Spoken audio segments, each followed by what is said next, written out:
What an interesting conversation, and I must confess, the book is on my agenda next, and I'm going to definitely read it. Well, when we talk about our Honorable Prime Minister and many of his visions, one of the visions that he's always had many a times has been getting India to be a $5 trillion economy.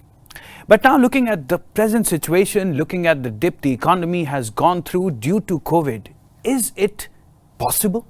That's a question that is the topic for our next conversation. Post-COVID, are we still on a track to a $5 trillion economy? In this conversation, we have the Honorable Minister Shri Piyush Goyal ji, who's a cabinet minister and has multiple ministries under his command. He's the Minister of Consumer Affairs, Food and Public Distribution, the Minister of Commerce and Industry, and the Minister of Railways, in conversation with Mr. Rajat Sethi, who is the Principal Advisor to the Chief Minister of Manipur. He works closely with India's ruling party, the Bharatiya Janata Party, towards impacting the politics in various northeastern states of India. He has earlier served as the advisor to the Chief Minister of Jharkhand. He's also a columnist with NDTV, Hindustan Times, and The Hindu. Another interesting conversation coming your way.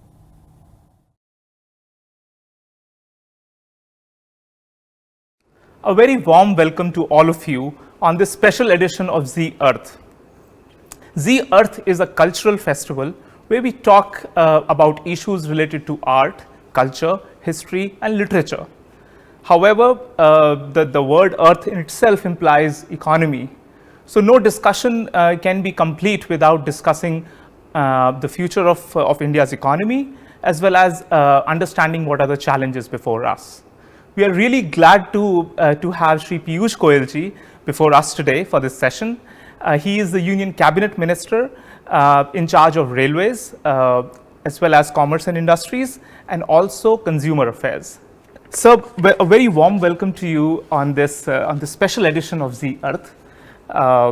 We know that you and your ministry has been at the helm of recovery efforts, be it the Indian Railways or also promoting India's commerce and trade with foreign countries.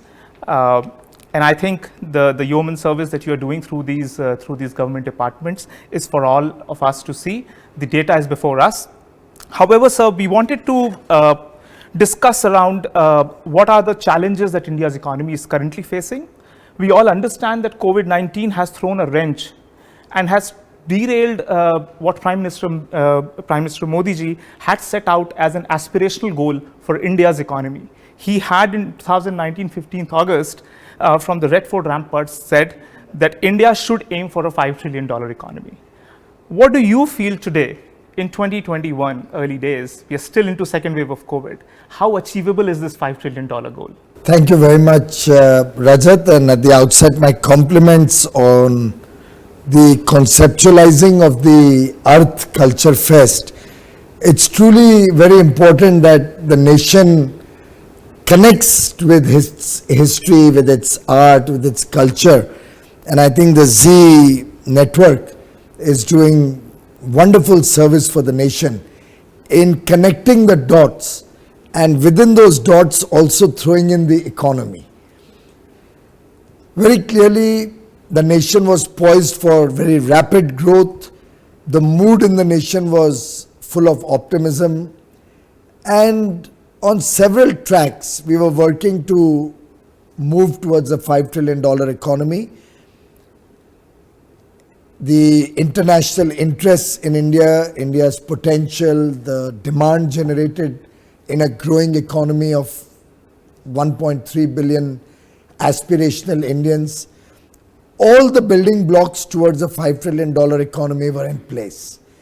Clearly, COVID is a force majeure situation which brought along with it huge challenges for the economy, for the country.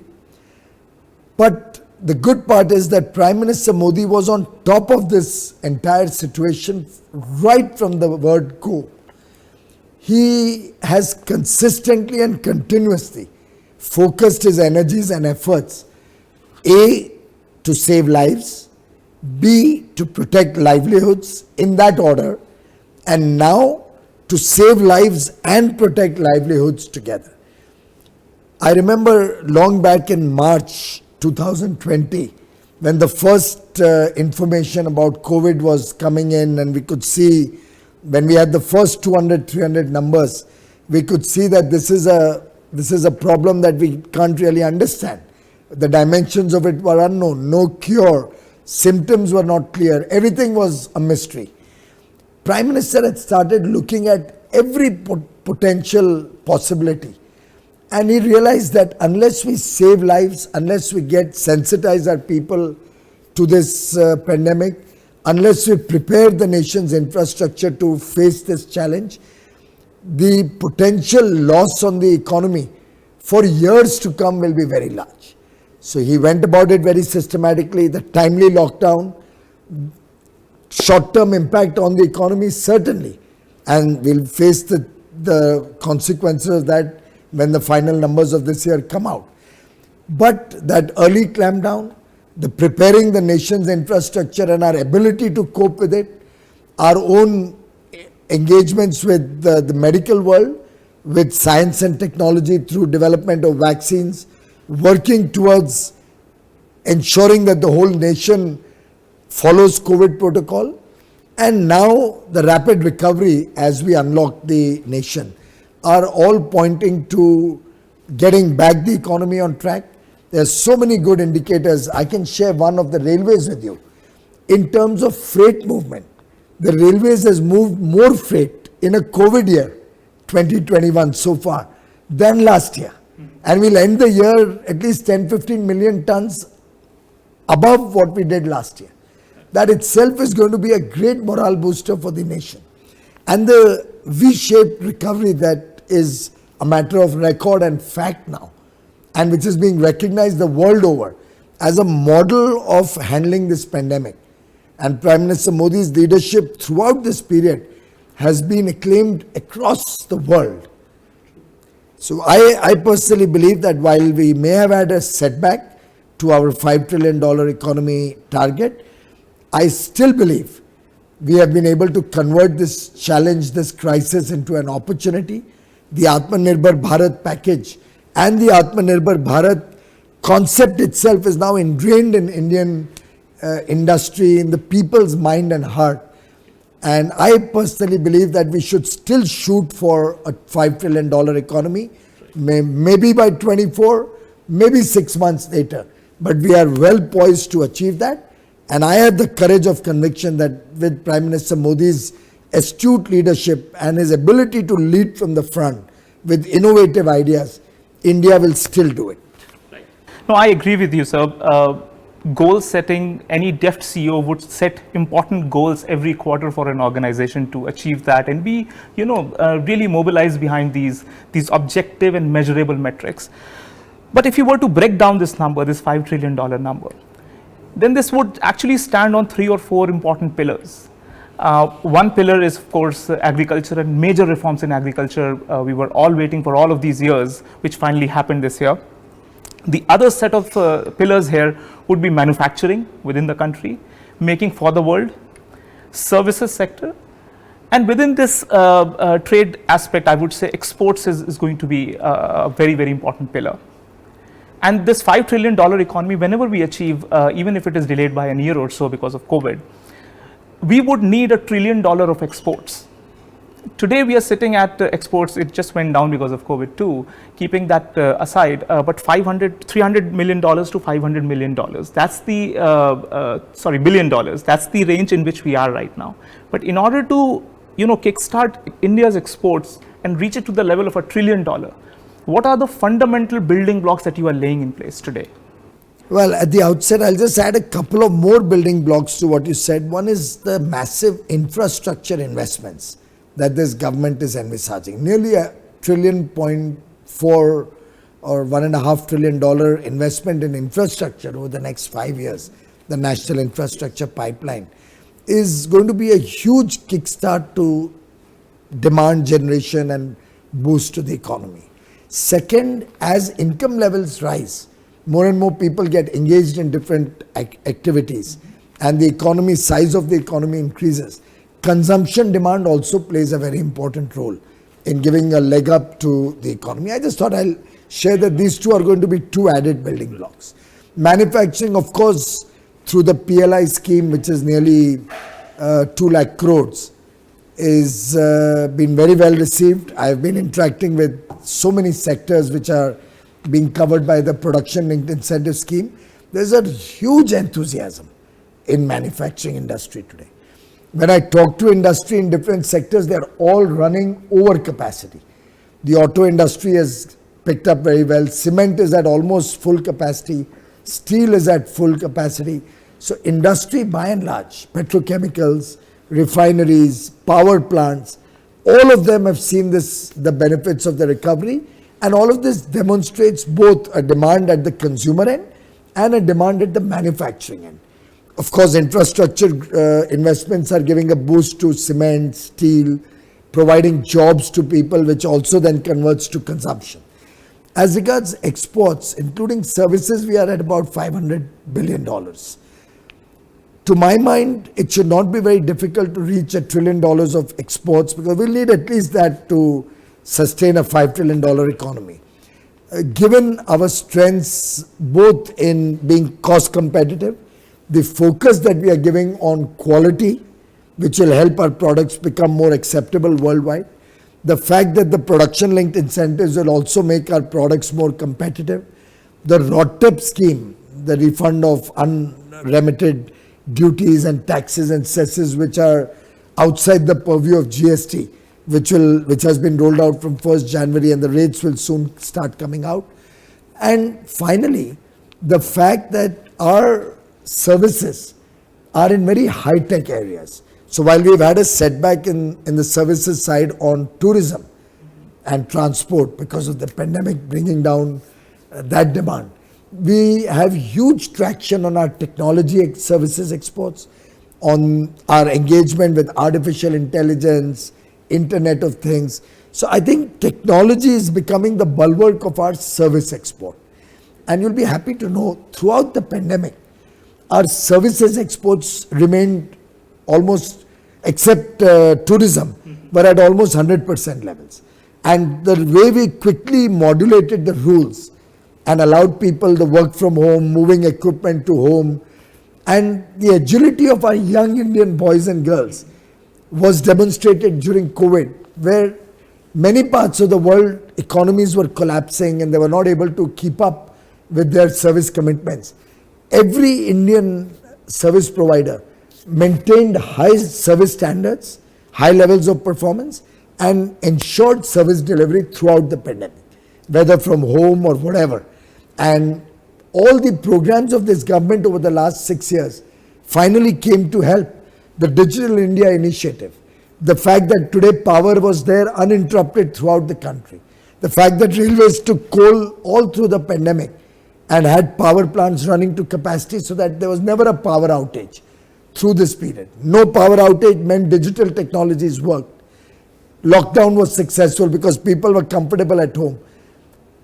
The fact that we took grain to everybody's homes and made sure nobody was short of any essentials. The fact that farmers got fertilizer throughout the pandemic through the rail freight system. All of this helped keep the nation actually working, whether from home, whether in the fields. The farming output is up 3.5%. Yes. So in every respect, true leadership and I think skillful leadership that Prime Minister Modi demonstrated, along with his compassionate side, the fact that we should make sure women get some extra money in their pocket, the fact that everybody should get grains in their home. Can we have a Garib Kalyan Anna Yojana so that food grains are supplied free of charge to the poor? The effort to make sure that the migrant labor reaches their home and are taken care of. And the collective conscience of the nation that he was able to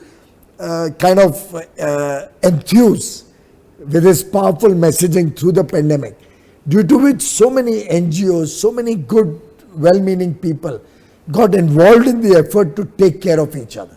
So I know when the pandemic happened, when the lockdown happened, we had a call with all the top businesses in the country, and we appealed to them that, look, your factories are closed, but you have huge kitchens which used to serve meals to your employees. Keep them running and provide those meals to the poor or to the migrant labor. Our own railway police force, the Railway Protection Force, RPF, distributed some 36 lakh meals to poor people on the streets.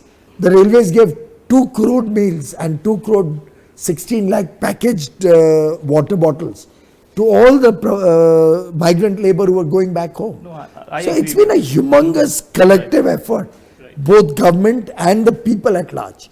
So it's the collective will of 1.35 billion people. It's that entire world, 135 crore people, which has actually demonstrated that India can come out of a crisis. Right, right. But just touching upon the export side, geopolitics is fast changing. We are seeing that newer blocs are emerging, the Quad bloc, which India is also part of. We also know the trade tensions between the US and China. I wanted to understand from you, there was this initial expectation that a lot of firms are going to migrate out of China and will come, and a lot of them are actually showing interest. Do you see that with these fast and rapid changes in the geopolitics, India is poised to really benefit out of this, given the fact that everybody is trying to be inward looking and catering to their job markets in the first place? True, but at the same time, people are looking at diverse suppliers.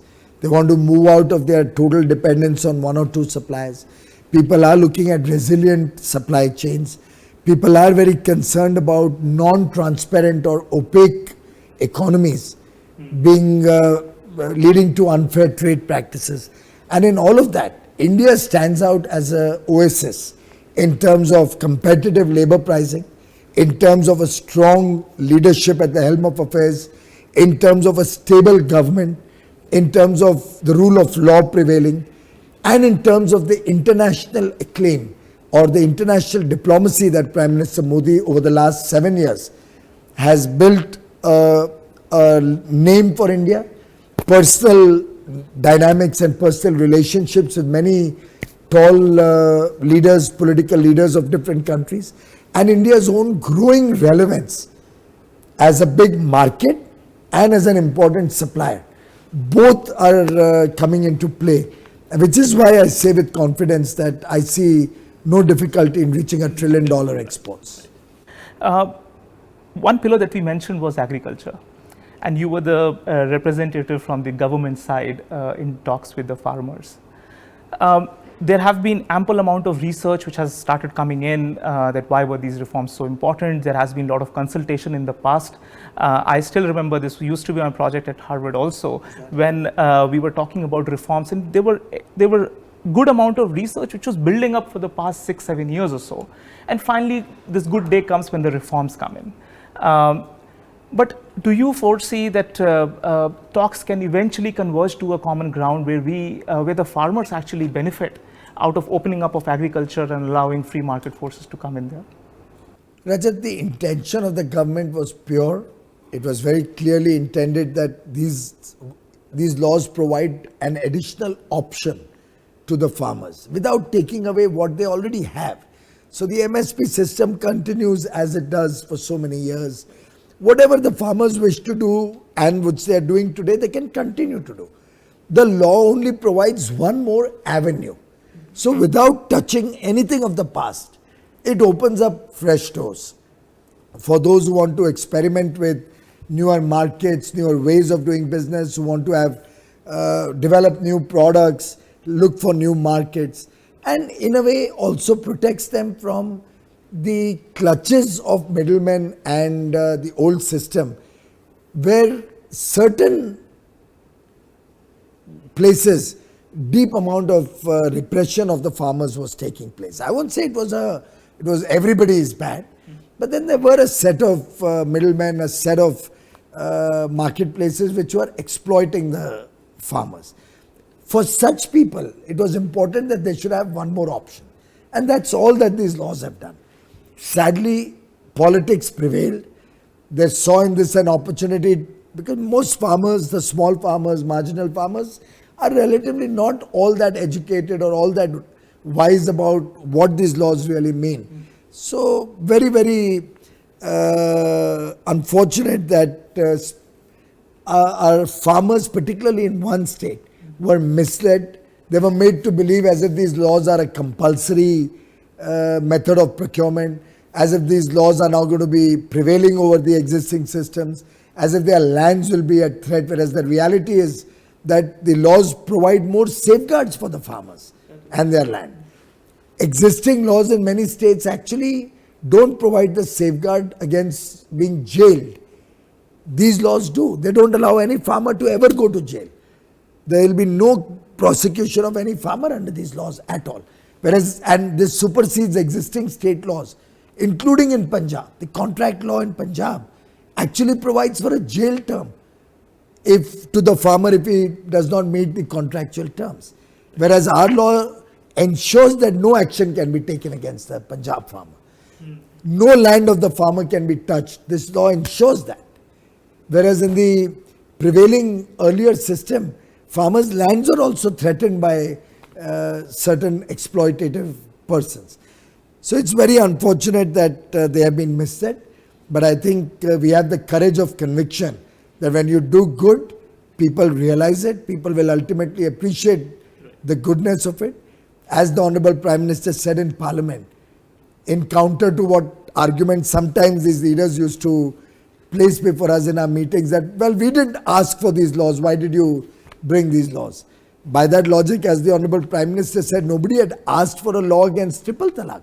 No, there was no agitation in the country against triple talaq. There was no agitation in the country when Raja Ram Mohan Roy brought in social reform so many years ago. No, but when such an important sector has been languishing on growth, they have been facing systemic slow growth of 1%, 2%. It clearly indicates there is something amiss, something which is missing out on the policy front. And I personally feel that any policy practitioner, when you have to push through policies and navigate through these fault lines, it is really very difficult, and it can be easily politically hijacked, and that is why it is such a impossible trinity of sorts. Fortunately, across the country, it has been widely received well. Right. So the agitation remains restricted to a few districts in one state, really. Right. No, and there it's become more an issue of prestige, and it's gone beyond the realm of a farmer agitation. I don't think there is any structured leadership which is leading the agitation. And we saw the kind of instances on 26 January. We are seeing the kind of comments they are making, the farmer leaders. It's extremely embarrassing, actually, some of the way the discussions and the comments that they were making. And in the discussions with the farmer leaders, when we would try to say that, okay, let's discuss what is it in the law that you're worried about or that you're unhappy about.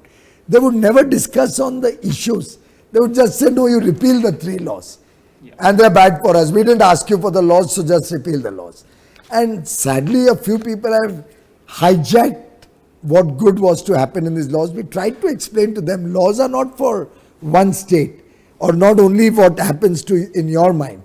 It's for the whole country, and in the whole country, it's been well accepted.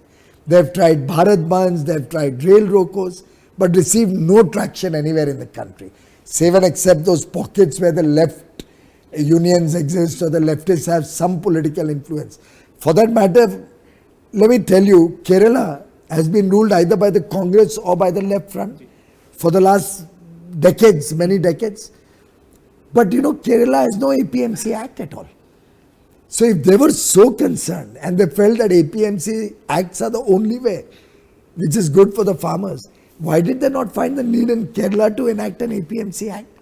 They've been in power for over 50 years, one after the other. Once the left, once the Congress. So it's a dichotomy of sorts. Their own states across the country are encouraging farmers to look at newer products, contracts, better seeds, better technologies. Everybody wants better infrastructure for the farmers. Everybody wants farmers' incomes to grow. And that's what we are trying to do. This is amongst a series of several measures. After all, Prime Minister Modi has done more for the farmers than any previous government. And this is acknowledged by no less a person than Dr. M.S. Swaminathan. When he wrote in the Times of India, in the op-ed that he wrote, that for years I've been waiting to see governments act. And what Prime Minister Modi's government has done for the farmers, no previous government has done, is Dr. M.S. Swaminathan's words in his op-ed. And when we were kids, we used to always hear about reforms. India is not reforming enough. And there is a political cost to it. Now we realize that it's not as easy as it is made out. Well, I think Prime Minister Modi is one leader who has not come in here to just enjoy the fruits of power or have great, that I've become the Prime Minister of this country. So he's not looking at anything except serving 135 crore Indians. His life is dedicated to the country.